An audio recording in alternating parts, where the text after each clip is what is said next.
better blues guitar solos instantly. I will be going over some of the theory, but that does not mean that you absolutely have to know it. This is stuff that you can start putting right under your fingers now to make your blues solos that much more interesting and that much better. My name is Ryan. I have helped hundreds of guitar players in the last 21 years now break past that really sort of stale pentatonic intermediate plateau and really bridge the gap between their creative ideas and what they're able to play. If you would, hit that subscribe and bell notification to receive more videos about how to make your guitar playing better. Really quickly, do stay till the end. There's a lot in this lesson, but I want to give you some licks and some tactics to use this. Like I said, you don't have to understand the theory. I want to put it under your fingers now so you can make your solos better now. At the end, I'm going to show you some really cool licks and tactics and ways to use this lesson and start integrating it and some other secrets as well to really bring your blues solos to life if you feel like your solos have been falling stale. Let's jump into this blues guitar lesson. I did this as a short and I want to do it as a full lesson now. I don't have my whole lighting thing. I have this sort of throwaway guitar. I'm still wearing a shirt that's covered in paint.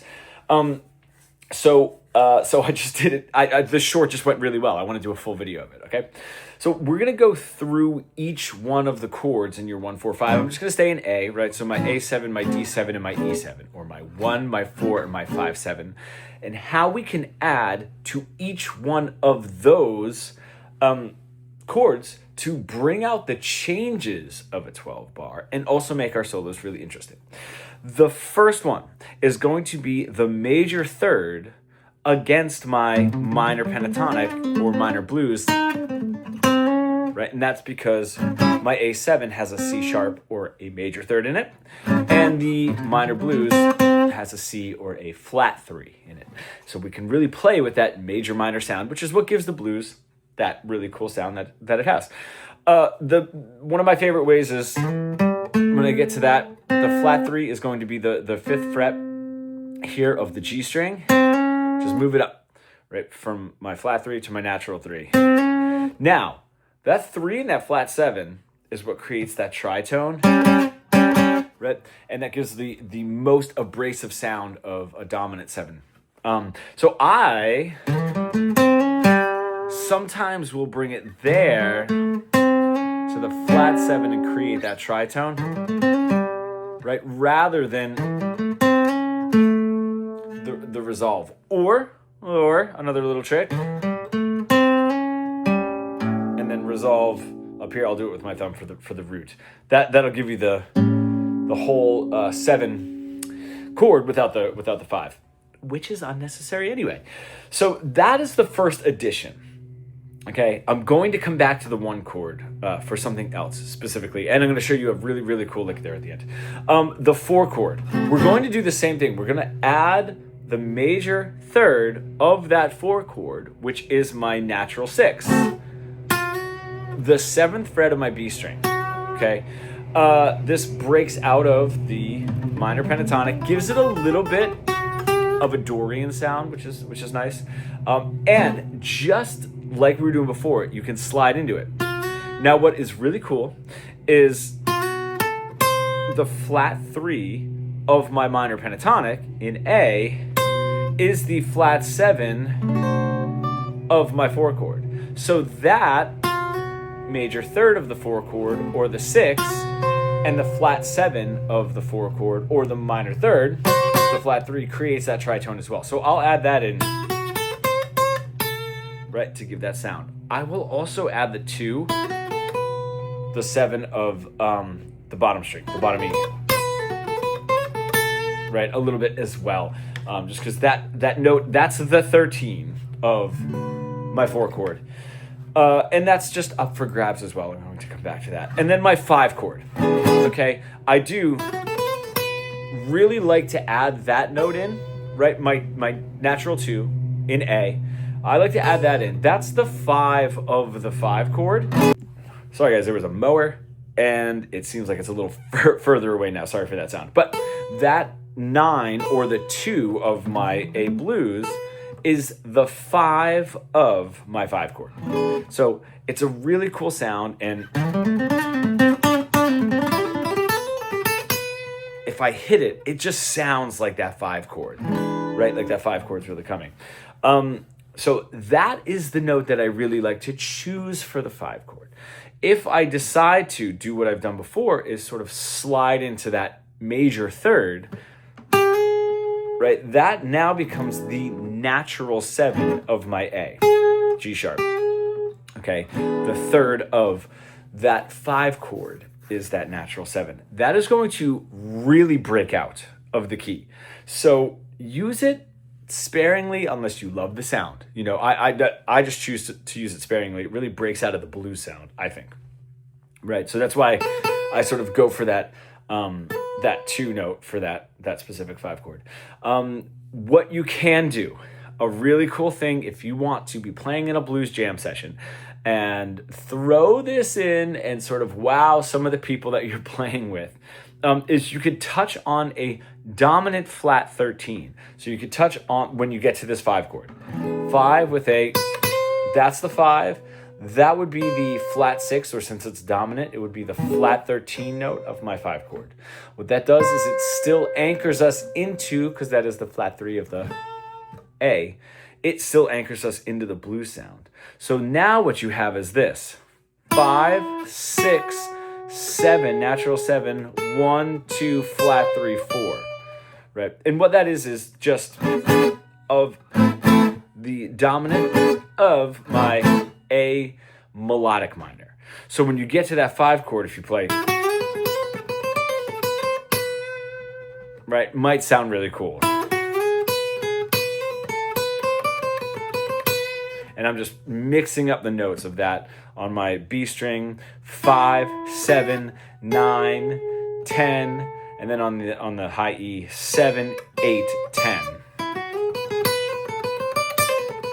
Right, and I stay away from that A unless I'm using it as a passing tone, just because it isn't in that 5 chord and it's the resolve note.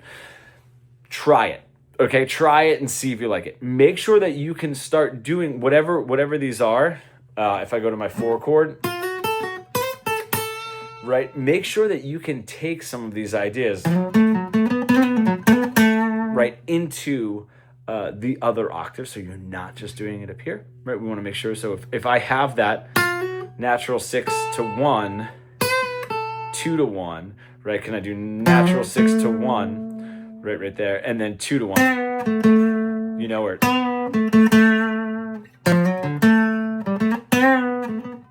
Right? Make sure that you're able to take these around. If you're still stuck in just that one position, make sure that you're able to play it in those 2 octaves. That's really going to help, whatever the lick is. So those are the main ways that I like to play over the changes. Another really cool thing to do when you get to that 5, just because, like we were saying, that right is very, it's a melodic minor sound, right? It even has like a little bit of an Eastern sound, not as much as harmonic minor does, but it does, right? If I, right, still has a little bit of that sound. If that is too much and you want to stick a little bit more to blues, one of the tricks that I love that Stevie Ray Vaughan uses, he does not just do it over the 5 chord, which is very adventurous. I only use this over the 5 chord. But if I play here, the 5th fret of my B string, right, is the 5 of the scale, and I do just up the pentatonic, 5, 8, and then I get to that high E string and I do 5, 6, 7. What that gives me is a blues scale, 1, flat 3, 4, sharp 4, my blues note, and my 5 of the 5. So if I'm playing, you know,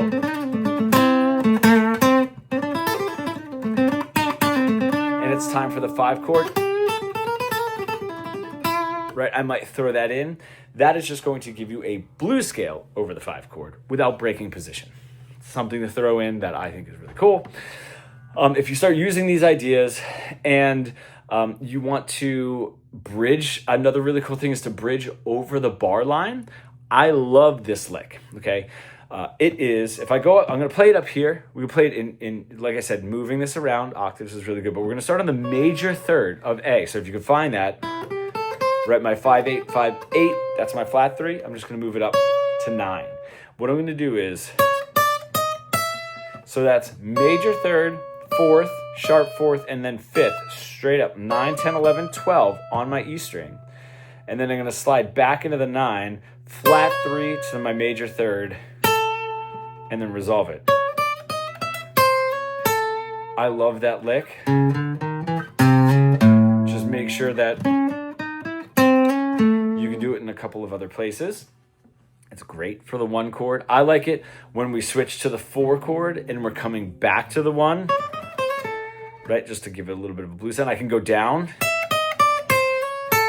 if I want to. And this just bridges our sort of Mixolydian blues sound like all together. One way to do this lick that I really like is going from the 1 chord to the 4 chord. And it looks like this. Bear with me. Now over my 1, that's 3, 4, sharp, 4, 5, slide into the major third of the 1 chord and then resolve it. And then I'm going to go back to the major third. Bring it down to the 2 of my A. And now I'm going to set this up. All right, so now, bottom string, E string. 9, 10, 11, 12, slide into 9, resolve to the 10th fret. Go from 9 to 7, and now on the B string, 10, 9, 8, slide into 7, 8 on the bottom string. What we're doing is, we're doing the 1 chord, and now we're doing the lick backwards for the 4 chord. So that's my, according to my 4, it's almost the same lick. It's the reverse of the lick. My 4 chord is 5, sharp 4, 4, slide into the major third, and then a flat 7 for that 4 chord. If you can throw that in, you get to the tail end of the 1 going into the 4.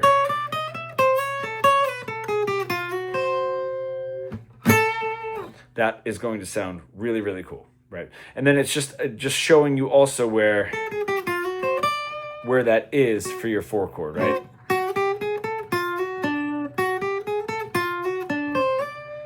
Right, wherever you decide to play it. Another really cool way to go over a bar line from change to change is gonna sound really cool. Some of the other ideas that I was showing you is because we have A already, I have, like, if I take that, right, that's a flat 7, 9, and 5, slide up to a 1 major third and 13, or the 6, and back down again. So the 9 and the 13, or the 6, is already there for my 1 chord, and for any of the chords of a 12-bar blues, which means that if I'm playing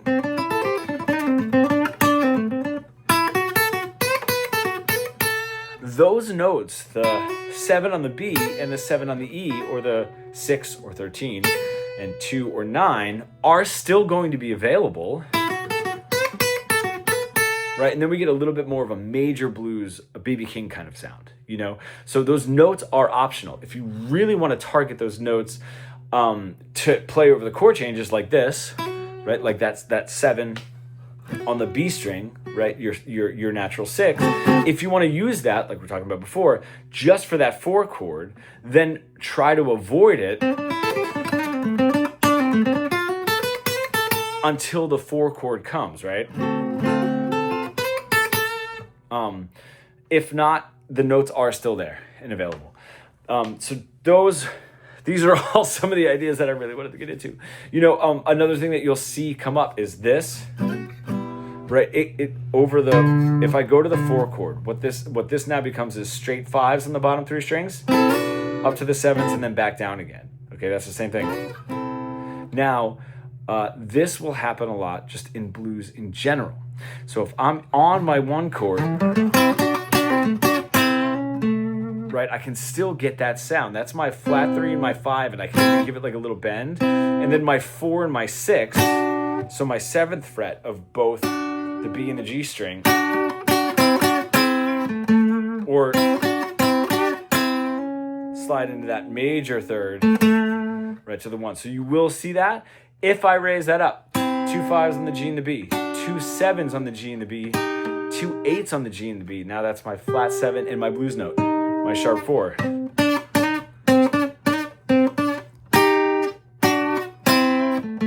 Right, so just a couple of more ways to integrate some of this stuff and use it in your playing. I hope that this lesson wasn't too much theory and that you were able to use it. Please, again, if you want to hit the like and subscribe button, that would be awesome.